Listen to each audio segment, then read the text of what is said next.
Bienvenidos a un podcast más de Medicable, un espacio para tu salud. Hoy platicaremos sobre los infartos con la doctora Elizabeth González. Bienvenida, doctora. ¿Me ayudas presentándote?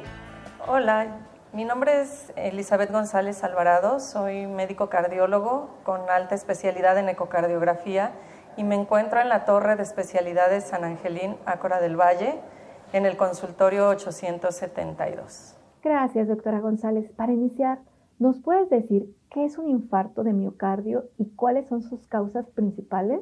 El infarto de miocardio es la muerte de las células cardíacas, conocidas como cardiomiocitos.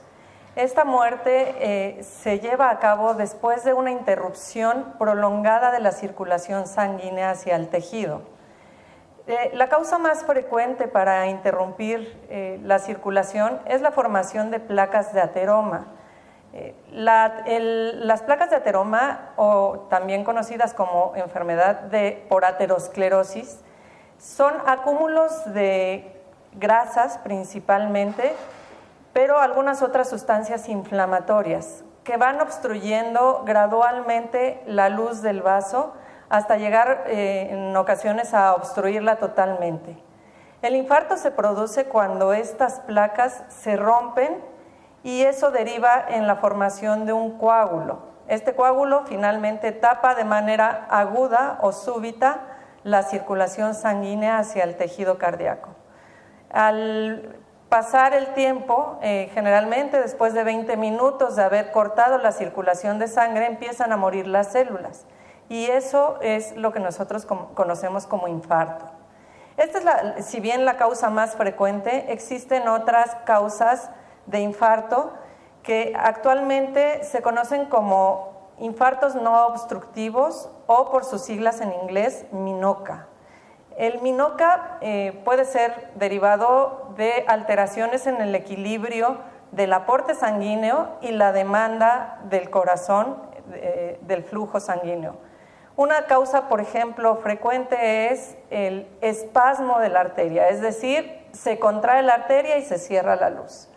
Esto representa alrededor del 5% de los infartos. Como mencioné, la causa más frecuente es la aterosclerosis. Excelente información, doctora.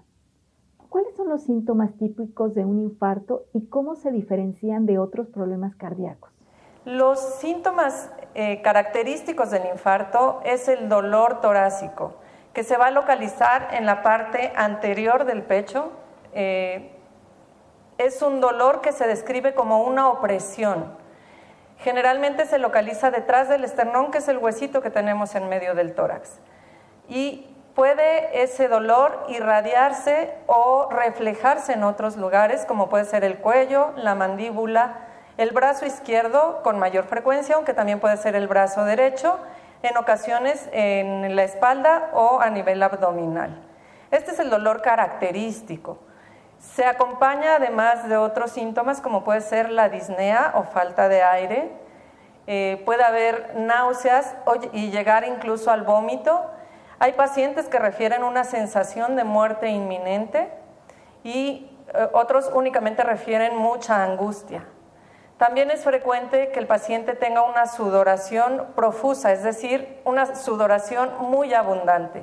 Estos son los síntomas característicos. Se ha descrito que los pacientes, antes de presentar un infarto, pueden llegar a presentar otros síntomas inespecíficos meses antes, semanas antes o unos días antes. Estos síntomas pudieran ser dolor de menor intensidad, pudiera ser simplemente fatiga o falta de aire.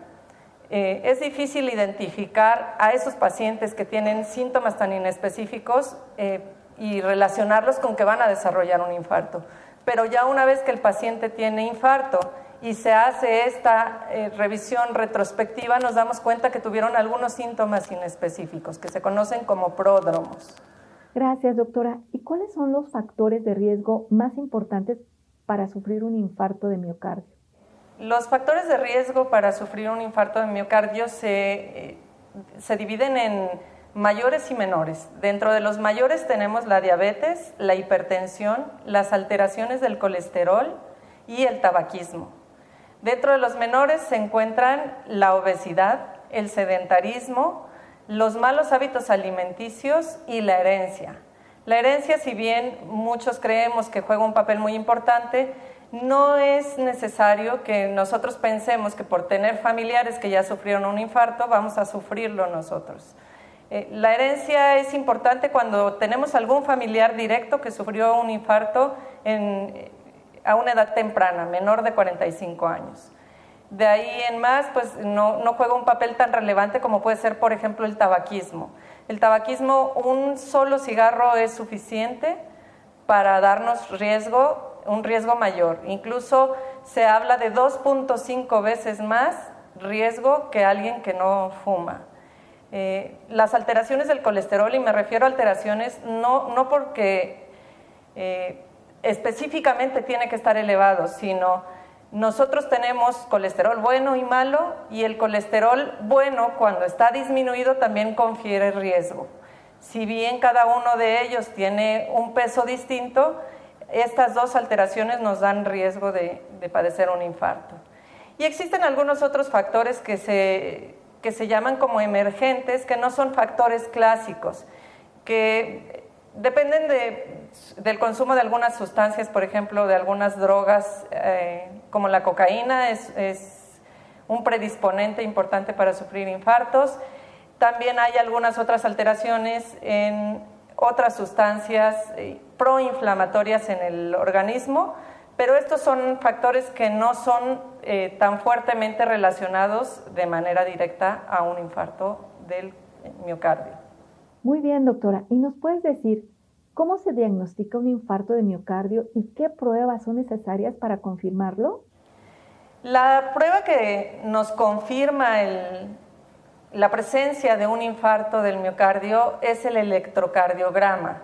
El electrocardiograma es un registro de la actividad eléctrica del corazón. Es un estudio bastante sencillo que nos toma alrededor de 5 minutos su adquisición.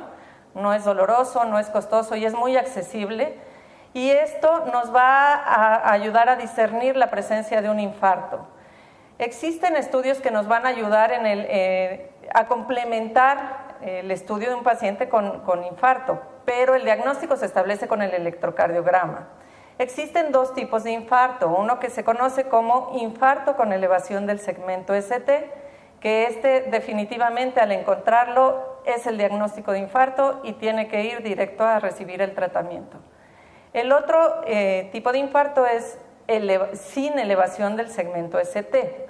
En este caso en particular sí requerimos de tener exámenes de laboratorio que nos van a ayudar a confirmar la presencia del infarto.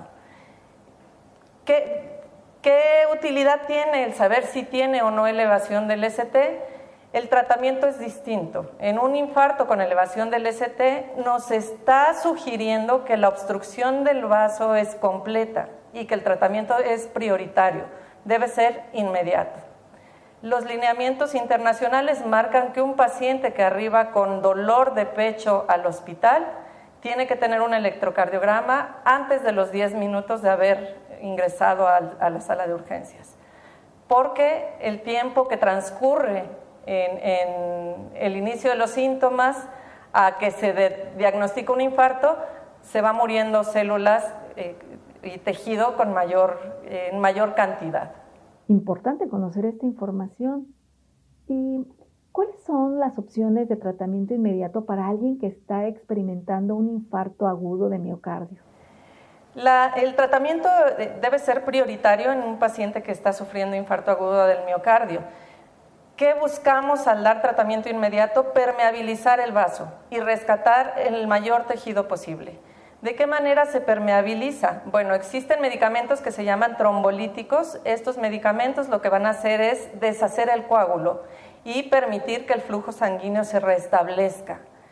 El estándar de oro para el tratamiento del infarto del miocardio es el cateterismo. Es realizar un estudio donde se va a inyectar un medio de contraste en las arterias coronarias, que son las que llevan circulación al corazón. Vamos a determinar cuál es la que está obstruida y durante ese mismo procedimiento se va a tratar de hacer una angioplastía. La angioplastía es tratar de permeabilizar el vaso. En ocasiones se tiene que aspirar el trombo y finalmente la mayoría de los pacientes requieren de la colocación de un stent, que es como una mallita que va a mantener permeable la luz del vaso.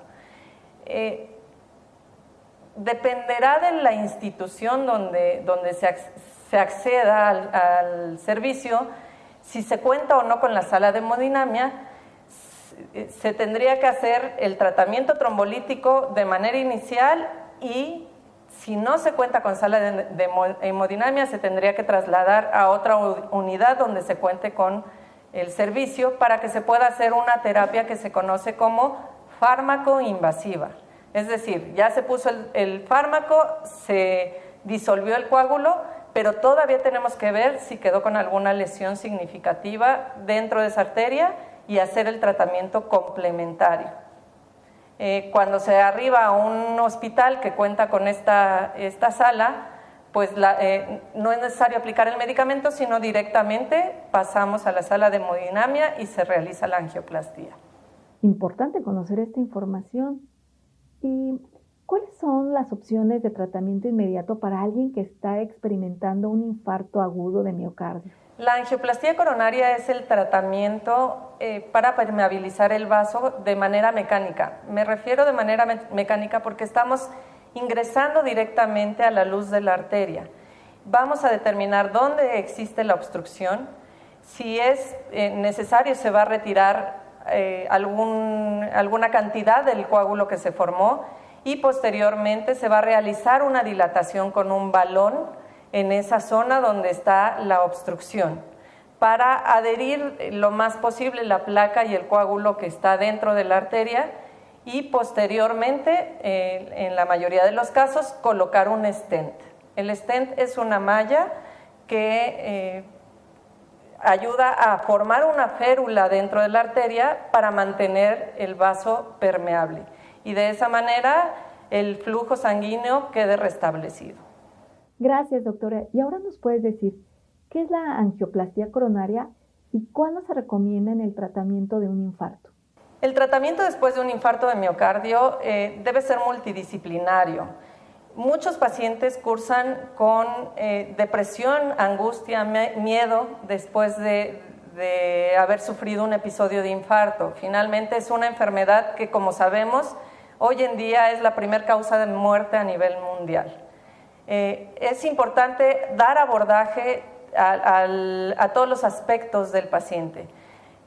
Lo ideal es que el paciente acuda a un servicio de rehabilitación cardíaca donde se le va a brindar apoyo psicológico, se le va a ayudar a reintegrarse a sus actividades diarias, es decir, poco a poco van a ir rehabilitando el corazón para que los esfuerzos que hacía antes de sufrir el infarto puedan ser los mismos que pueda seguir haciendo en lo sucesivo.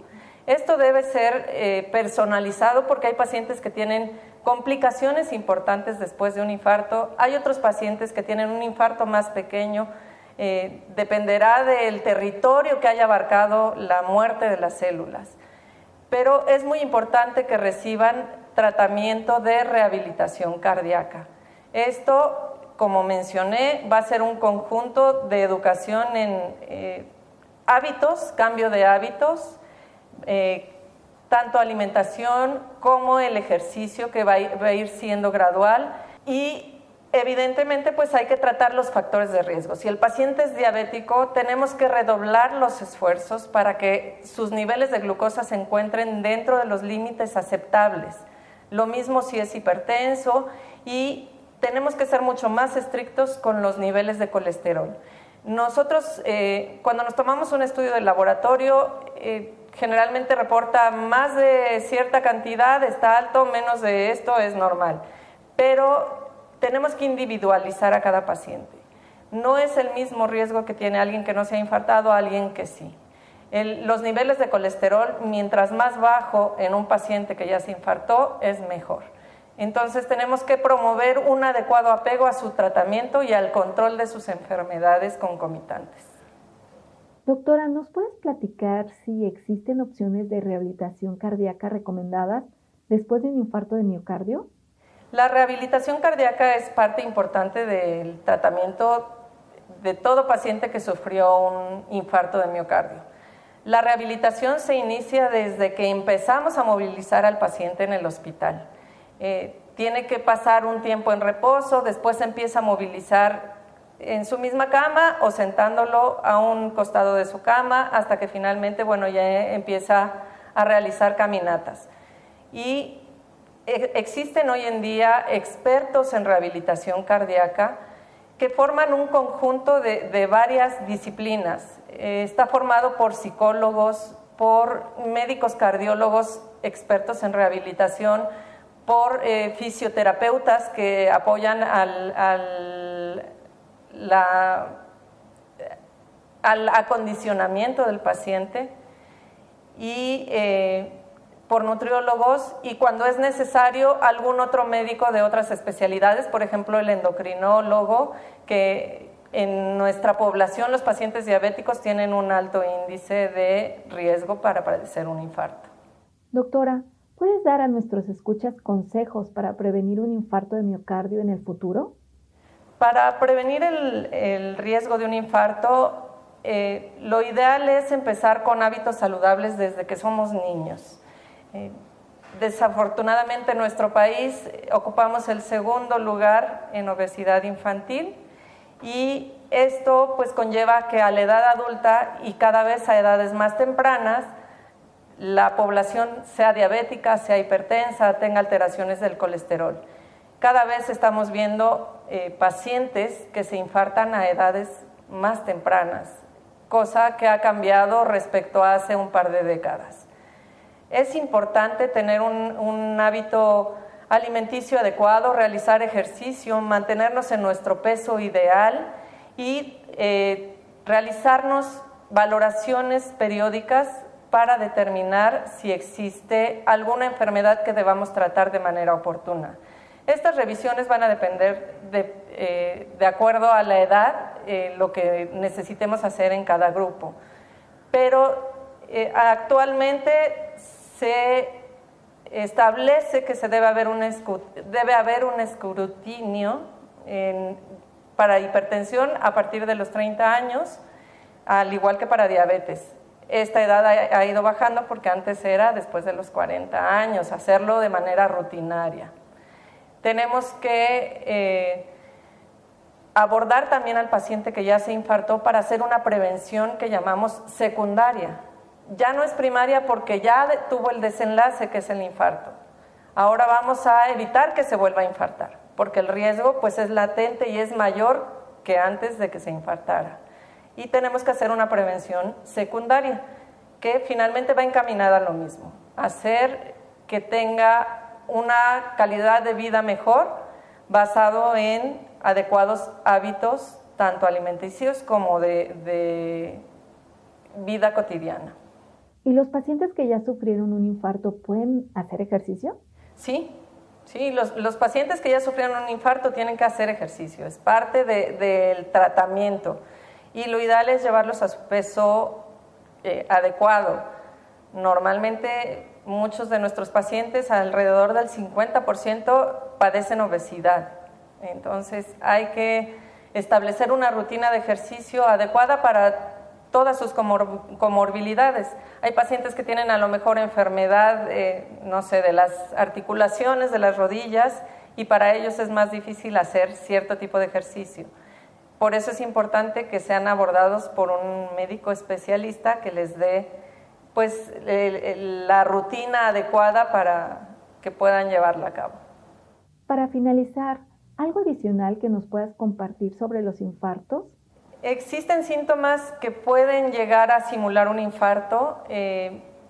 Por ejemplo, un paciente con una crisis de ansiedad puede llegar a presentar una falta de aire importante, incluso en ocasiones dolor torácico. Esto es importante que lo abordemos. A nivel mundial existen ya las clínicas de dolor torácico y esto va encaminado a que, aun cuando hay muchas causas de dolor torácico, lo que está matando a la población es el infarto. Podemos tener 10 pacientes con dolor torácico y uno de ellos ser únicamente el infartado, pero a los 10 hay que abordarlos de la misma manera, porque es mejor decir 9 no tuvieron nada a que uno tenga algo y lo dejemos ir. Entonces es importante que cuando tengamos síntomas que nos sugieran que estamos cursando con un evento cardíaco, no lo minimicemos y acudamos a un servicio que nos pueda brindar la atención y que nos pueda hacer una detección oportuna de una posible complicación cardíaca.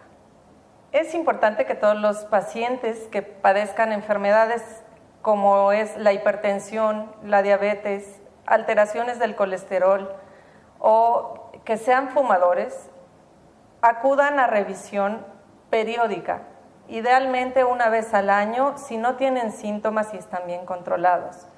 Si tienen algún síntoma, tienen que buscar un especialista para que se pueda hacer el abordaje adecuado. Tenemos una gama muy amplia de estudios que nos sirven para abordar al paciente de distintas formas.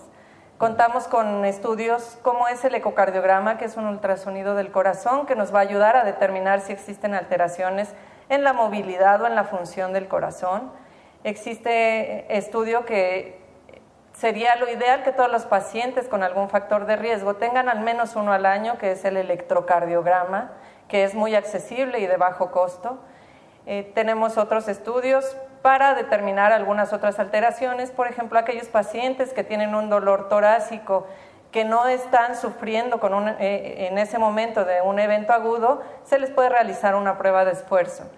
Y bueno, para determinar si existe un adecuado control de la presión arterial, también existen algunos otros estudios como es el monitoreo ambulatorio de la presión arterial.